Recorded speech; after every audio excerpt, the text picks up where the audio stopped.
good afternoon. It's Monica from Life is Art, and this is the Thursday 3:30 p.m. demo at the Christmas Movie Marathon online crop, and we are going to be making a Christmas pop center card. That's what I'm going to call it because I don't know what else to call it. And we are going to be using the featured collection for October, the Home for Christmas collection, which has gorgeous Christmassy colors in it. So we're going to be using some of the coordinating cardstock and some of the pattern papers for this. We're also going to be using a couple of stamp sets. So we're going to be using the Christmas alphabet stamp set from the back of the catalog, which is really super fun. So I want to show you some interesting ways to use it. And also the From Owl of Us stamp of the month that we were using this morning. We're going to use that again. So it's nice when our stamp of the month is really versatile, can be used for a lot of projects. So let's get started. If you're joining me live, just say hello or howdy so I know you're here. And if you're joining me later, you can just say replay. Hey Heather, I see you're watching, and Joanne is here too. We're going to start out with a piece of candy apple red cardstock, and this piece is 8.5 by 5.5, so it will make a standard card size, but this is not going to be outside of our card. This is going to be the inside of our card, and this card is going to take a little bit of scoring, a little bit of marking, a little bit of trimming, but it's not hard. You just have to follow the steps, okay? So we're going to start off by lining up our card here on our Versamat so that we can score along the lines. So line it up nice and straight, and then we're going to bring in our ruler and something to score with. And the first thing we're going to do is we're going to score along this 8.5 inch side. The first score line is going to be at 2 1/8. Now, an eighth is halfway between the 2 and the 2 1/4. So what I do is I just put my instrument that I'm doing the scoring with right in the center between the 2, and then I push my ruler up to it, and then I just make sure that the ruler is straight from the top of the Versamat to the bottom, and there we go. So that's 2 1/8, making a score line. Then we're going to jump over and we're going to score at 4 1/4, which is where you would normally have the score line on a card. So 4 1/4, so that's right in half. And then we're going to jump over to 6 3/8. And 3/8 is between the quarter and the half. So we're going to go between 6 1/4 and 6 1/2. And we're just going to put my scoring tool right in the center. And then again, bring my ruler up to it. And just make sure that my ruler is lined up from top to bottom. And, you know, that's probably easier on a scoreboard to do the eighths because they're probably marked, but I don't find it too difficult. I just visually pick the center and then shoop, work from there. Hey, Laura, good afternoon. So we started out with our 8.5 by 8.5 by 5.5, and now we've scored along the 8.5 side at 2 1/8, 4 1/4, and then 6 3/8. Now we're going to turn our card stock 90 degrees, line it back up on the Versamat. This time though, instead of scoring, we're just going to mark. So I'm bringing in my pencil, and we're going to mark at 1 7/8. We're getting lots of practice with our eighths. And so 7/8 is halfway between 1 3/4 and 2. So again, just like I did with my scoring tool, I'm just going to put my pencil right in the middle of that 1/4 inch gap between 1 3/4 and 2 inches. Bring my ruler up to it, and then just make sure it's straight, following the lines from top to bottom, and just lightly draw a pencil line all the way down. Now, I want to do the same thing on the other side. So all I'm going to do is I'm going to rotate my paper around so that I can still just line it up at 1 7/8. It's easier than doing the math. So we're going to come again. We're going to go right in between 1 3/4 and 2 and put our pencil there. And then we're going to line up our ruler from top to bottom and then very lightly draw a line. Okay? So now we've kind of made a grid. So we have our vertical score lines, and then we have 2 horizontal pencil lines. I don't even know if you'll be able to see those. As I move them around in the lights, it's probably picking up some of it. But I did my pencil lines really light because we have to erase them later. And so the lighter you work, the better it is for the erasing after the fact, right?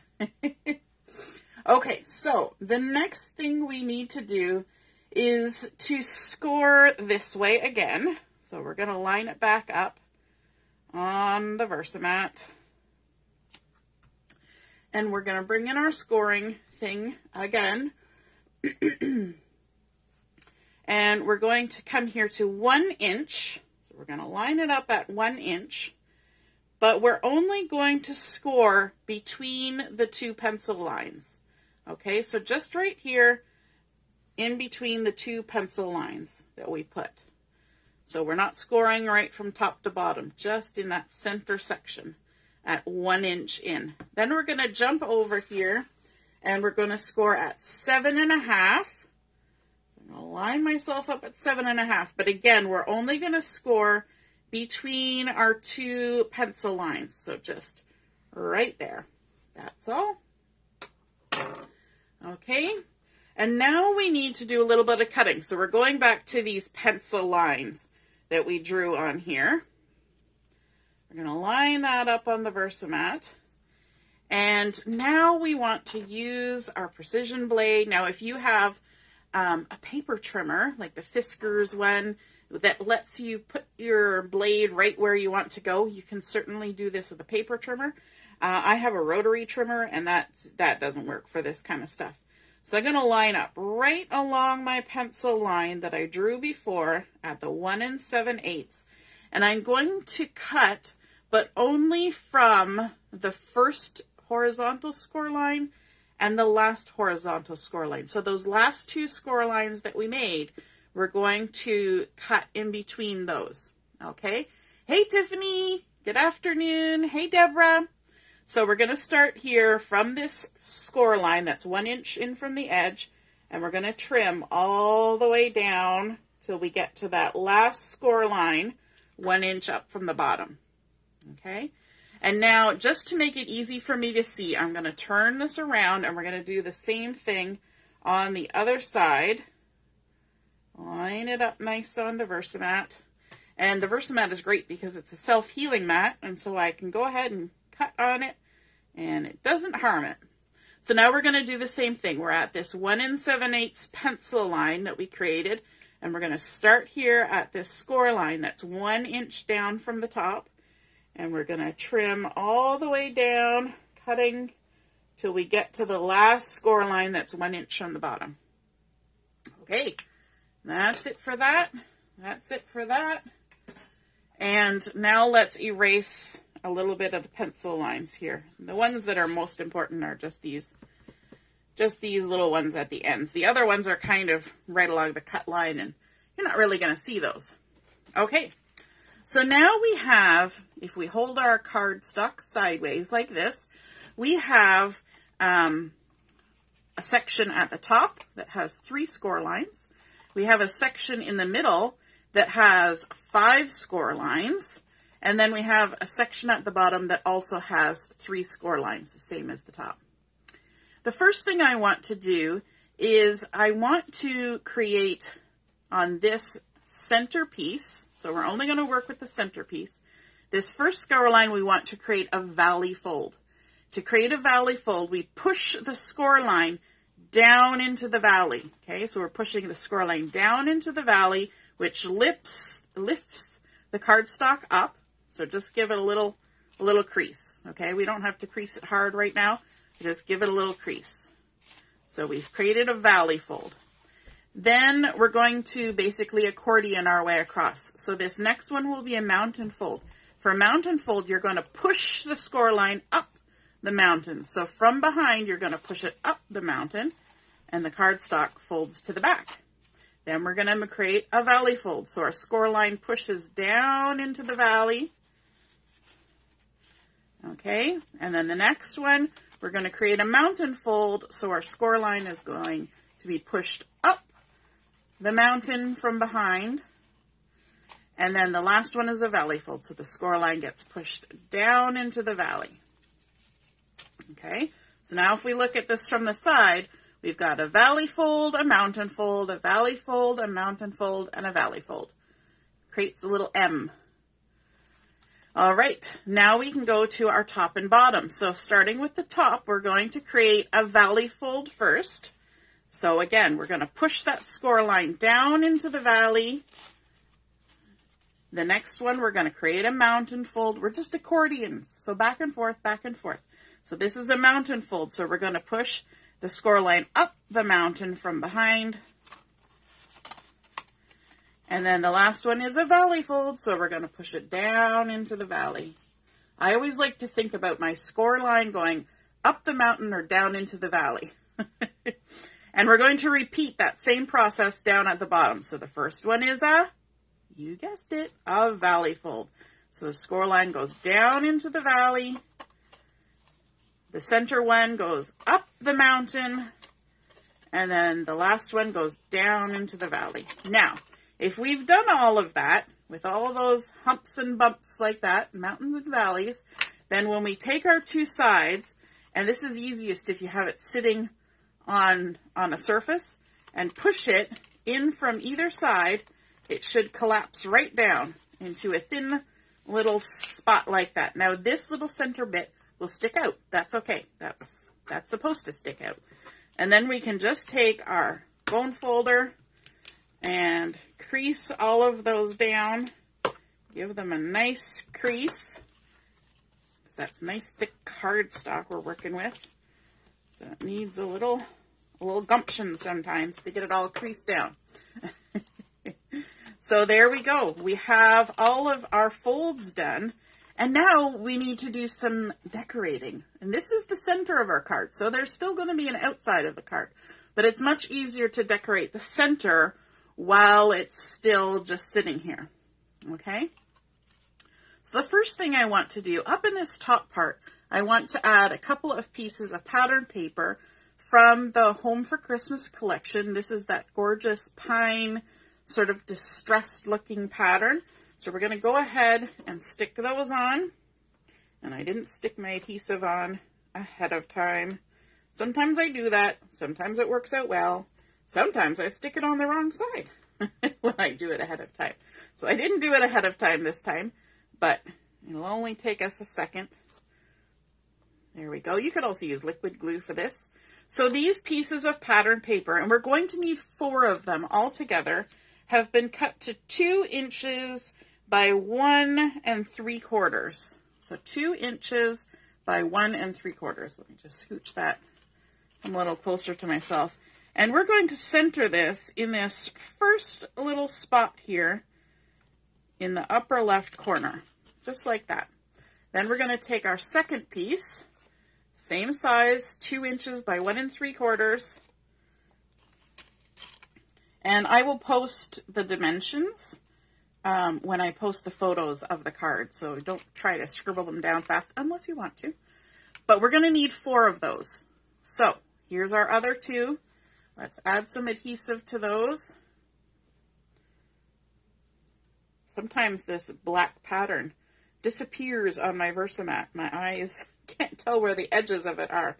So I'm trying to be careful not to go over the edge with the adhesive. There we go.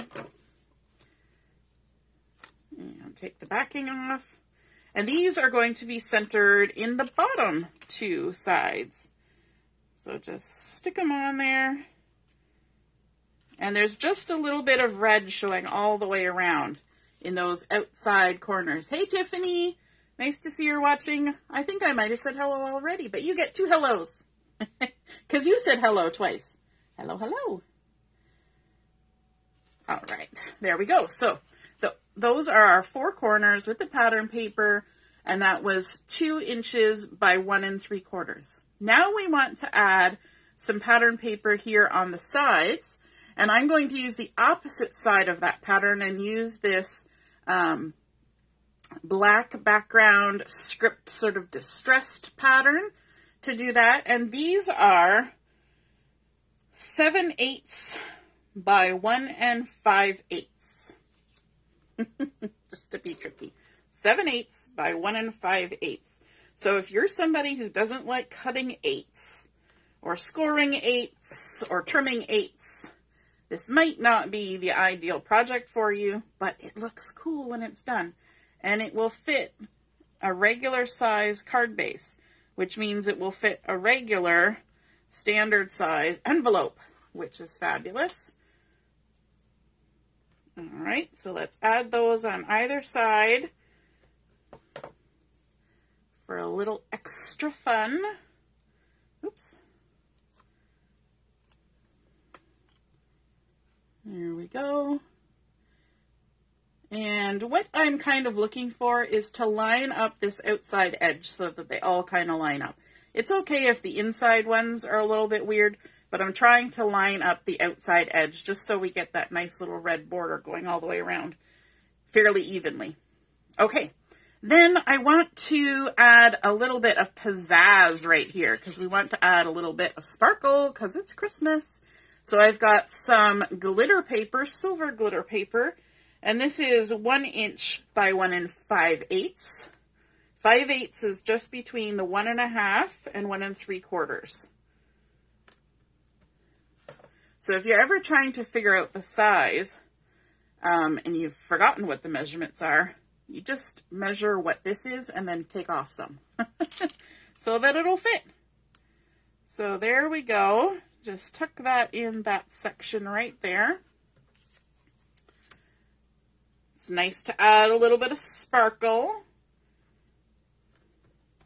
And then we're going to move on to doing some stamping. And the stamping that we're going to be doing on the inside here is with that Christmas alphabet stamp set. And it's kind of unique because all of the alphabet letters have like Christmas symbols on them. And they, some of them can stand alone and don't have to be used as letters. So I thought I would show you that. I'm going to scooch that out of the way. I've got 4 pieces of white daisy that I have cut to, let me check, 2 inches by 1 3/4, the same size as that green pattern paper that we put in the 4 corners. And let me grab the stamp set. So my stamp set's going to look a little different than yours because mine was a prototype. So it's just on a carrier sheet that has no printed lines on it. Normally you have all the printed lines so you know where to put your things back on the carrier sheet, and it's got a piece of tape with some stuff written on it. But that's okay. It still works. It's a great stamp. So what we're going to do on the inside here, I've got my intense black ink and I've got my little 2x2 block. We're going to do some stamping and create nice little icons. The first one I want to do is the letter O, and the letter O is a cute little wreath. So let's ink this up and we'll stamp it. I'm going to have to move this closer to me so I can see what I'm doing. So there's a cute little wreath, just like that. I'm going to give this a little wash with my stamp chamois. Got it parked off to the side here. And then, and I didn't ink that one very well, but it is what it is. Then we're going to bring in the X, and the X is the cutest little gingerbread man. So you can see that that wreath is just a wreath. It doesn't have to be an O. And then we've got our cute little gingerbread man that is an X. Give that a wash off. And then let's bring in the J. And the J is a little stocking. We'll ink it up. Stamp it on there. So cute. Sometimes it's hard to find cute little symbols, so it's fun that they did this for the stamp set. And then the I is actually a tall, skinny little tree. And because this tall, skinny little tree doesn't take up too much room, I'm actually going to stamp it 3 times. So let's do 1 in the center, and then 1 to the left, and then 1 to the right. Make a little group of trees. Squeaky, squeaky, as I clean that off. There we go. Okay, now we can set those aside for a minute, and we're going to do some coloring on these. Let me see. I've got my tri-blend markers here. For the wreath, we're going to use the dull green, and we're going to grab the mid color. Maybe we'll just scooch those off to the side. And for this, all I'm going to do is I'm just going to draw on the lines. And you don't even really have to follow the lines. You can just add little touches of green, and your eyes will in your brain will kind of fill in, oh yeah, there's green. Green evergreen happening. It doesn't have to be precise. Okay, so don't try to do it exact. Just work your way around.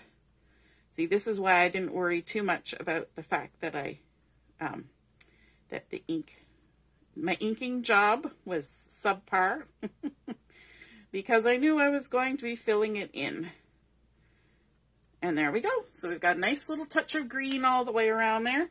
And then we're going to take the dark red, and we're going to use the light color of the dark red. And these are the Spectrum Noir Tri-Blend markers. And we're just going to color in all the pretty little berries or balls, whatever we want to say is on our wreath.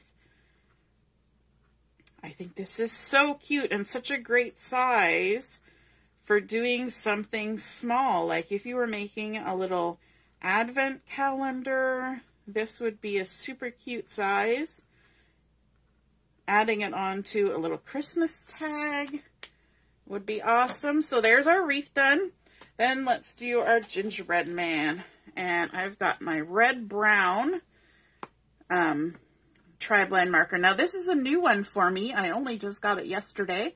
And if you're looking for this in the catalog, let me just bring the catalog back in. We don't really carry a lot of the third-party things anymore.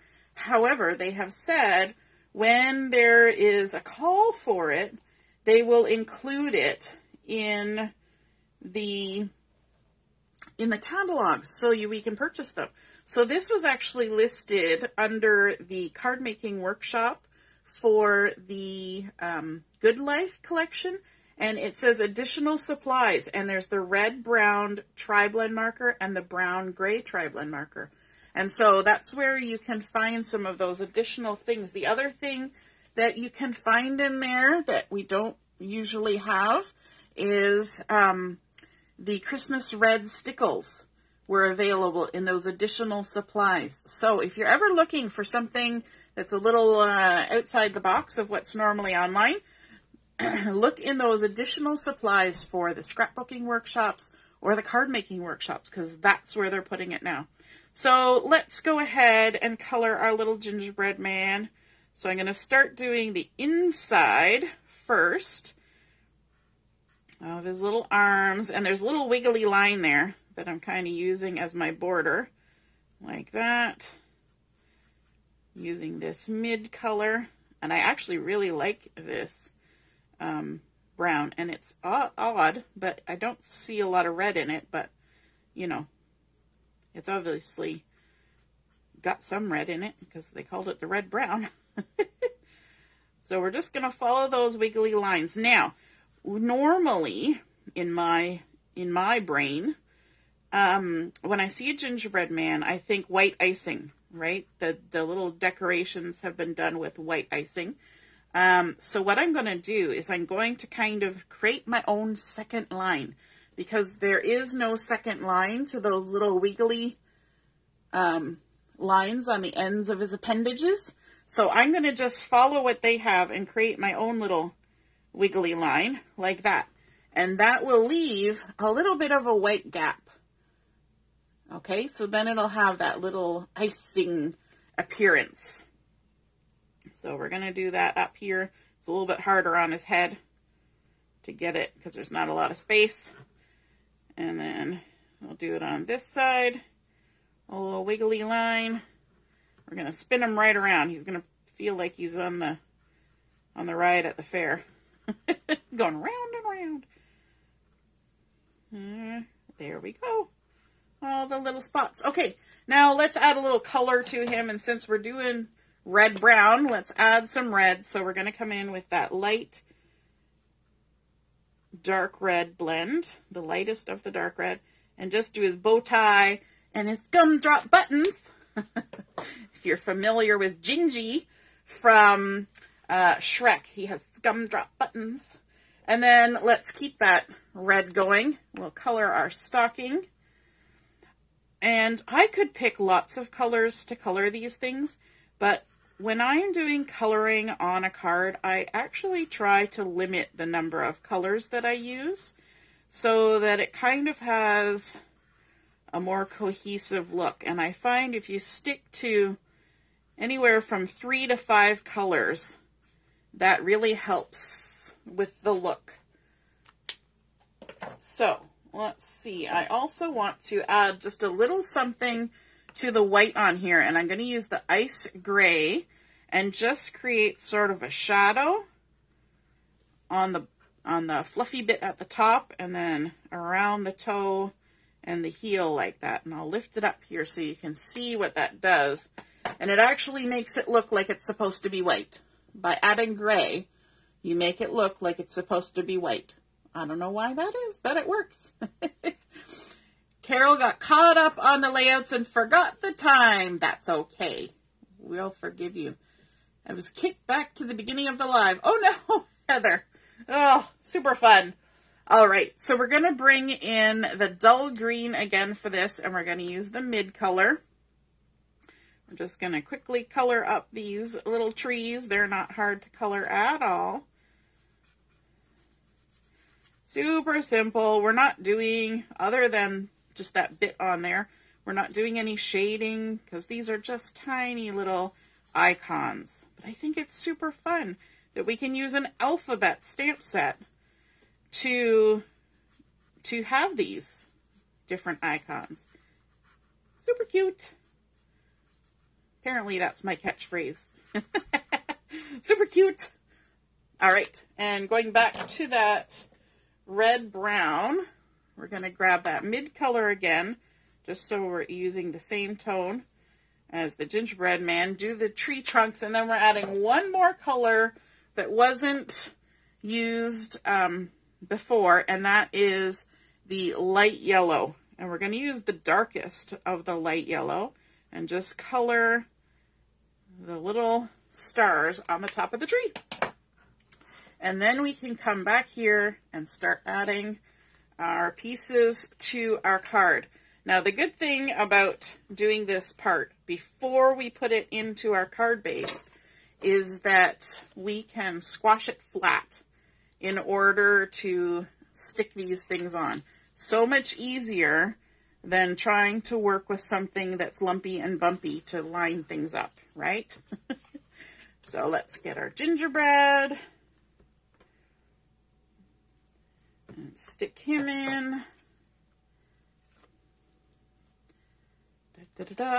Heather, I think when you're doing a live and it bumps you back to the beginning, I think if you just go up to where it says live and the time at the top, and you click on that, it'll bump you to where it is live.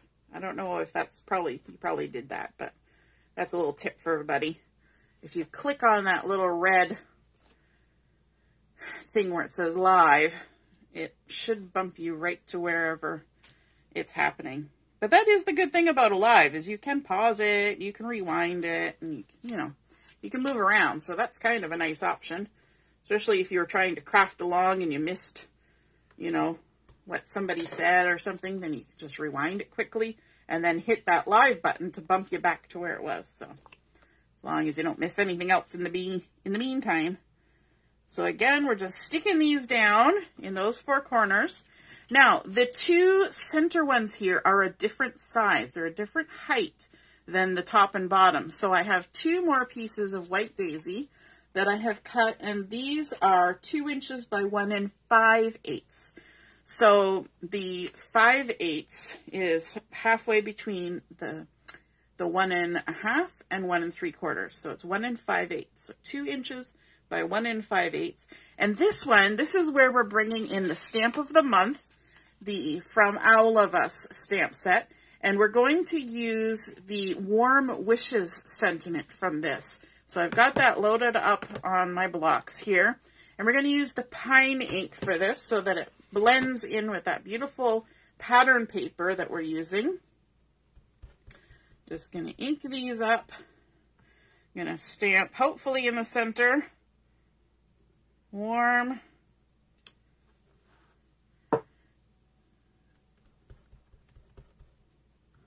and then Wishes, like that. Lovely. And I will wash those off later. Bring our card back in. Let's add some adhesive. Now you'll notice I'm not adding any foam tape into the center of my card. That's because we're already getting lots of layers of cardstock happening, right? When it's folded down, it's going to be a little bit bulky. So you may end up, if you're putting this kind of card in the mail, they might charge you a little extra for that. But if you're delivering it by hand, no worries. Okay. And just line that up. Warm.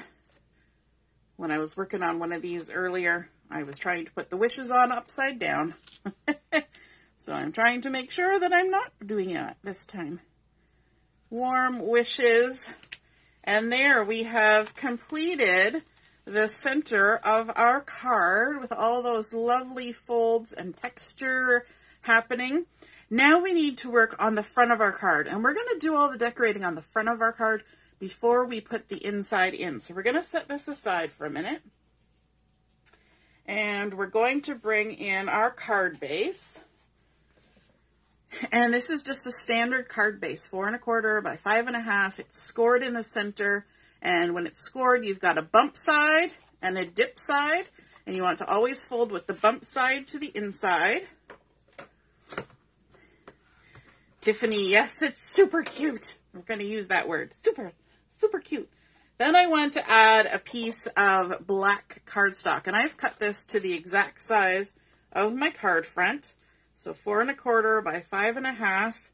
And I'm going to add a little extra adhesive on this one, just because I know that once we get everything in there, our card is going to be a little bulky, and the cover may bulge a little bit, and we don't want our cover to kind of like bump out weirdly. So we're going to make sure it's stuck down.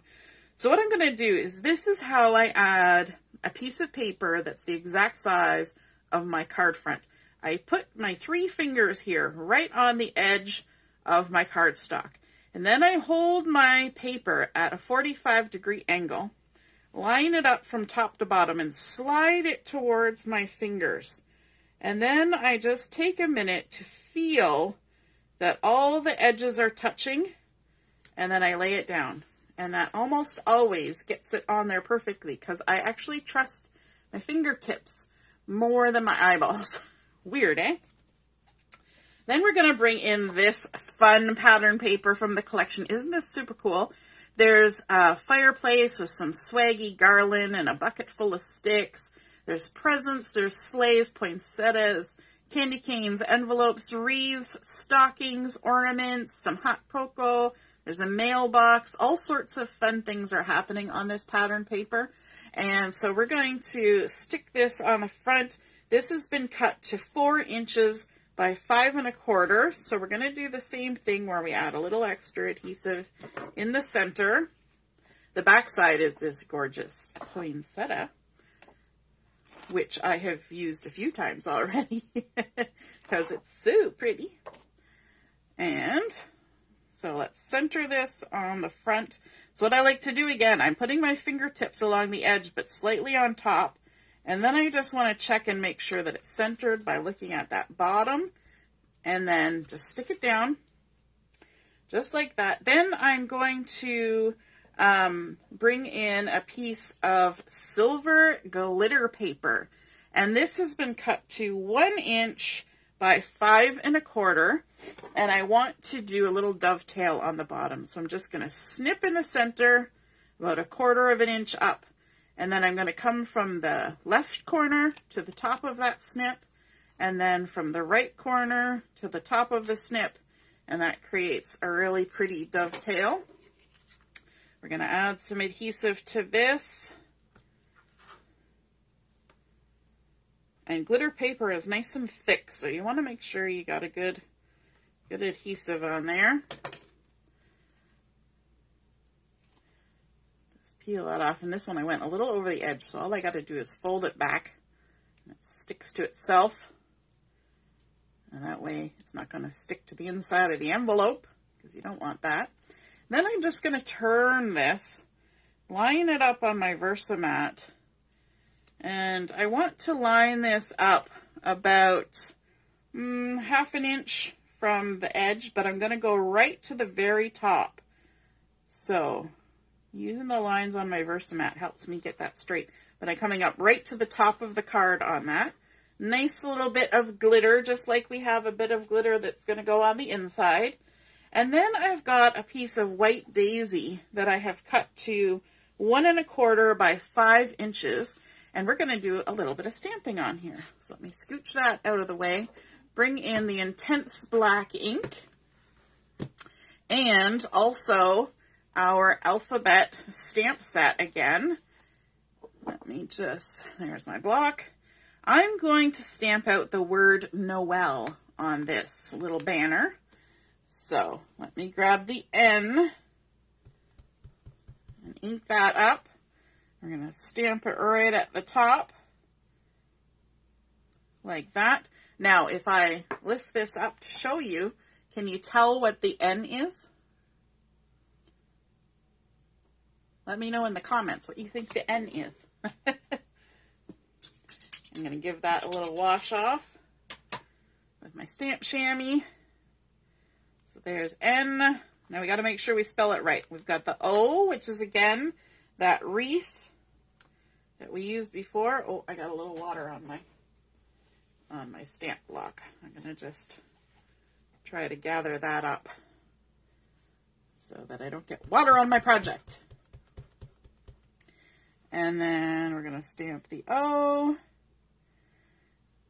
Any guesses as to what that N is?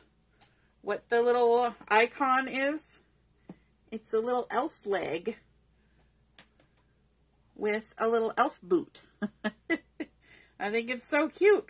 So you could almost imagine that the elf is sitting, you know, there's his bum and that's his knee and then that's the foot. Yeah, super cute. And then the E. Let me know if I spell this wrong, because nothing worse than getting all your stamping done and you spelt your word wrong. We're going to add the E. Give it a little wash.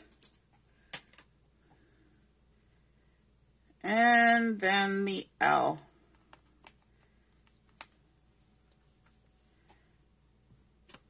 And the L is kind of cute too because it has a little scene. I'll show you here in a second. There we go. Wash this off. There, set that there for now. Let me lift this up. Can you see what the little scene is on that L? It's a little hill of snow and a little cottage in the snow with some snowflakes coming down. So cute. Super cute.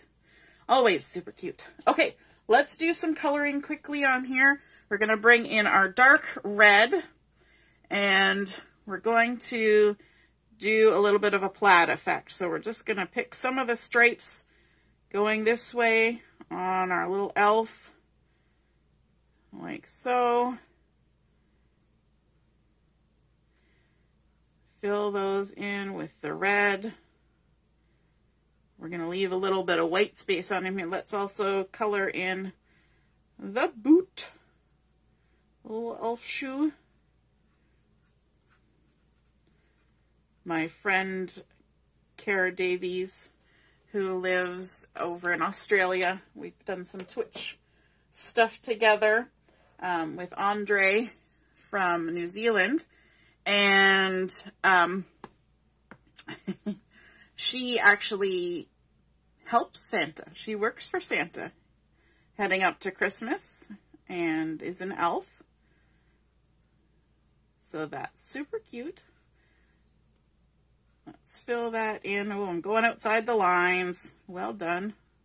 There we go. There's our N. Let's keep this and we'll fill in our O. Actually, I'm going to go for the dark on this time. The inside we used the mid. Let's try the dark pine or the dark dull green, which is really close to that pine color, this darkest one. If you ever need something that looks like pine to match the cardstock or the ink, then this dull green, darkest color, again, just going around and drawing little blippy lines. It doesn't matter if you're exactly on the stamp lines, because if you miss any of them, they're going to show up because they're stamped there. And they're just a straight line. So they're going to read as green because you've got green around them. Okay? So don't be too, stressed about it. Don't stress. Crafting is fun. No stress allowed. And then let's grab the dark red, the light, and we're going to fill in all the little berries, just like we did before. The only thing we changed was going to the dark of the dull green. All the way around.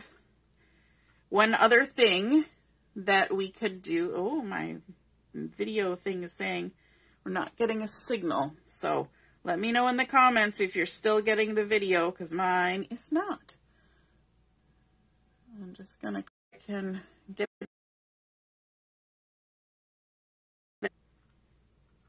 And then we're going to jump down to the next one because we've already got this in our hand. Oh, there, it's come back. Hope you didn't miss anything. We're just jumping down here and coloring in those 3 little berries down there.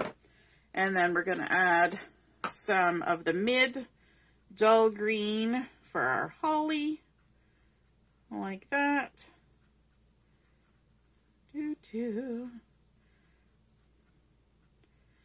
And then bringing in that yellow, the light yellow, we're going to use the darkest one. The light yellow dark kind of gives just a smidgen read of sort of a goldish color. So that's what we're going to do there.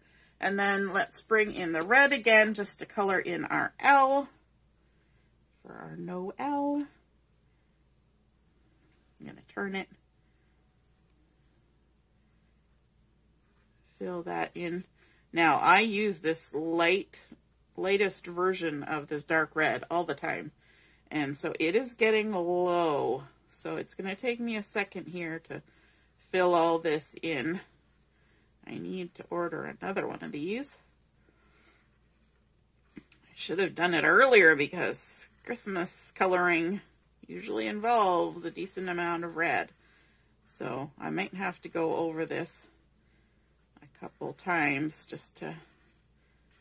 You can start hearing it when markers are getting low. It starts getting that scritchy, scratchy sound. And that's always a good indication that you're running out of ink. I'm going to grab the red brown again, go to the mid color, and just color in the little house and the little chimney. And there's snow on the roof, so we can leave that white. And then we just want to add maybe a dot of the yellow in the center of the door. And we can even do our little trick with the ice gray, the lightest one, just to give a little shadow on the snow that gives us the impression that it's supposed to be white. I don't know why that works, but it does. Totally does. All right, so we're going to take this and we're going to dovetail the end, but I'm actually going to snip a little tiny sliver off the bottom. Then I'm going to snip it in the center, And then come in from the corner to the top, like so. And then add some adhesive on the back of this. This is why you always color on a separate piece, because those markers will blend through. Then I've got a piece of candy apple that has been cut to 1.5 by just over 5 inches, 5 1/4-ish. But it's 1.5 inch wide. I'm going to line this up right at the top, centered, hopefully centered, stick it down, and then we're going to do the same thing where we're going to dovetail the end. This is why it didn't really matter exactly what size it was. Snip in the center, come in from the sides,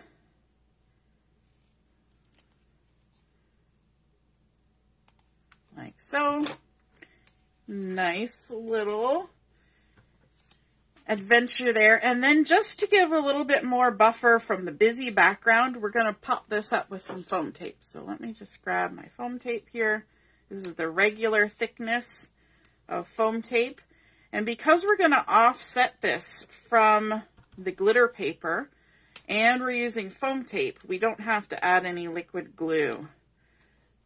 If you're sticking something on top of glitter paper, then directly, then you need to use liquid glue, because the double-sided tape is not going to cut it. It'll peel right back off because it's still got texture, right?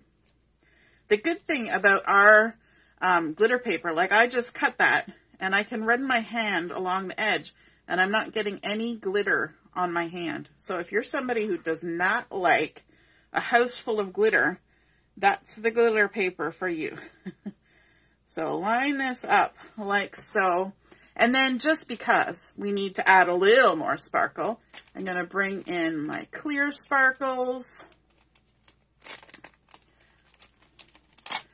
and some bitty sparkles. If I get it open, there we go. Grab our piercing tool here and let me grab a couple little bitty sparkles, and I'm just going to add them to the little snowflakes in this little scene down here in the L.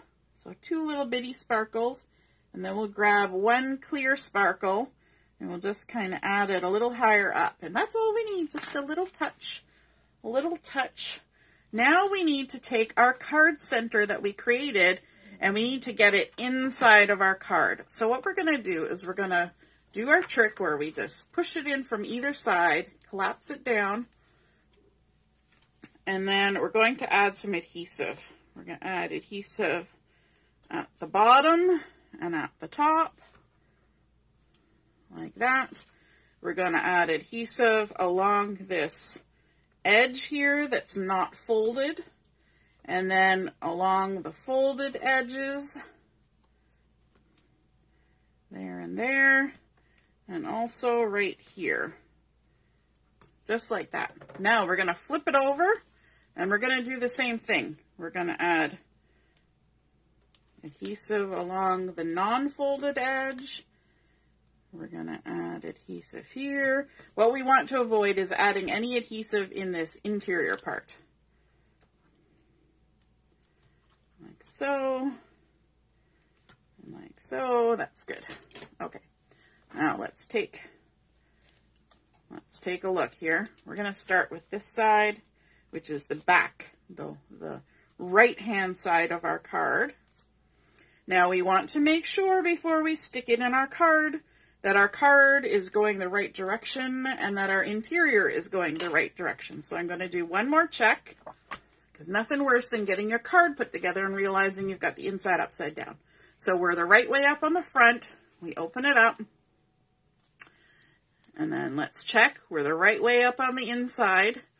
And we're going to line it up. Now that I've got it lined up, I'm going to keep it in the same direction, but spin it so I can see what I'm doing. We have to remember that this center part sticks out just a little bit. So when we put it on the edge of our card, we want to have enough room for that center bit to not stick out. and then line it up top and bottom, okay? And just stick it down like that. So you can see how this little bit is still within the bounds of the edge of the card. Now we can take the backing off of this side. You could do it all at once, but then when you go to try and stick it down, your fingers would be sticking in all of the adhesive, which would probably not be the best. It would be a time, as my daughter would say. It would be a time. Okay, so now we've got that all sticky. All we have to do is close the front of our card. Just make sure everything is held down good. And then stick that on. Now, time for the reveal. Are we ready? Do, do, do, do. Warm wishes. How fun is that? And so it's got a fun profile as it stands on display. You can either display the front of your card or the inside of your card. Now, you're probably thinking, where are we going to write our message? Well, thank goodness we have this whole lovely back of the card that we can write a message on. You could add a little bit of stamping on there. You know, you could do a to and from. You could put a Christmas message on there. So there we go. We have created our card using just a regular card base, but adding in that section of red cardstock, doing all our cutting and scoring and folding, stamping out those beautiful Christmas alphabets that don't have to look like letters, adding in our pattern paper and our glitter paper to create a really fun popping out the center of our card, and then decorating the front with the beautiful icons, and then actually using the alphabet as letters and creating a word. And a little bit of sparkle goes a long way on a Christmas card. I hope you guys enjoyed seeing that card come together. And if you create one of your own, be sure to take a picture and pop it in the comments so we can see what you created. All right, everyone, have a great afternoon, and we will be back on this evening at 7 o'clock for Chat and Craft. We'll see you then. Toodaloo. Bye.